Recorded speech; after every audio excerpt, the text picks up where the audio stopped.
Okay, bismillah, alhamdulillah, salatu wassalamu ala rasulullah. Okay, alhamdulillah.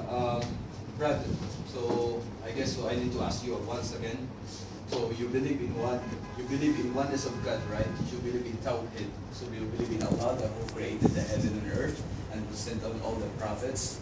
Okay, and the Prophet Muhammad is the last messenger. Of course, Prophet Isa or Jesus Christ, the son of Mary, is a prophet.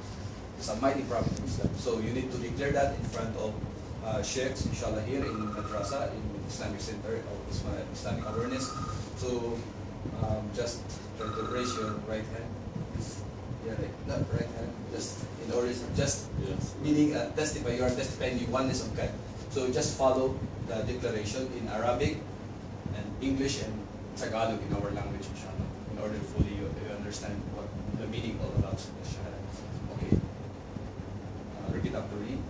Ashhadu an la ilaha illallah wa ashhadu anna Muhammadan Rasulullah wa ashhadu anna Isa ibn Maryam abduhu wa Rasulullah. Okay, in English, I bear witness that there's no other God worthy of worship except Allah.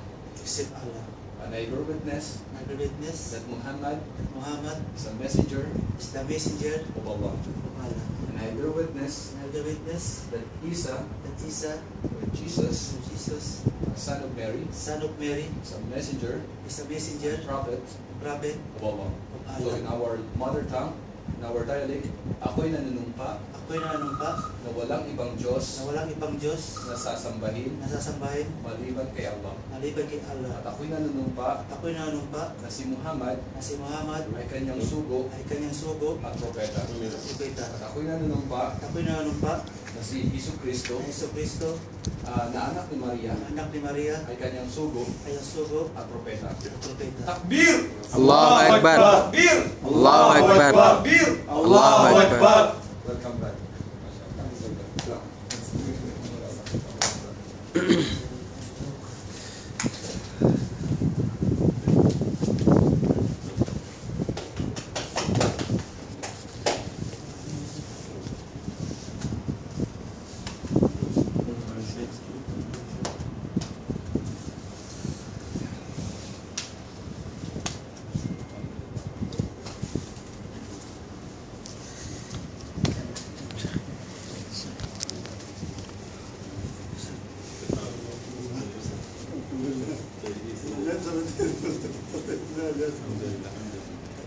So, anong feeling mo, Brad? Alhamdulillah. So, Brad, yan ang pagpasok sa Islam. So, inshallah, yan ang susi sa paradise, ang la ilaha illallah. Yan, inshallah, hindi lang ibig sabihin na hanggang dito lang. Kailangan mo talaga mag-strive pa. At inshallah, may mga Muslim ka na mga friends. Pumunta ka sa kanila, kung sino may malapit sa kanila na pwede tulungan ka. Inshallah, nandito ako, kung yung number ko, then nandito yung Islamic Center. Inshallah, ipapalap ka namin, inshallah, especially this coming Ramadan. So inshallah, mag-start ka na ng fasting, inshallah. Mag-start ka, inshallah. Inshallah, gradually, tuturuan ka. Inshallah. Fasting din. Inshallah. So anong masasabi mo, Brad? Anong masasabi mo? So now you are a Muslim. So what's your Islamic name? Omar. Mashallah. The Omar, second caliph. Sila very happy for you.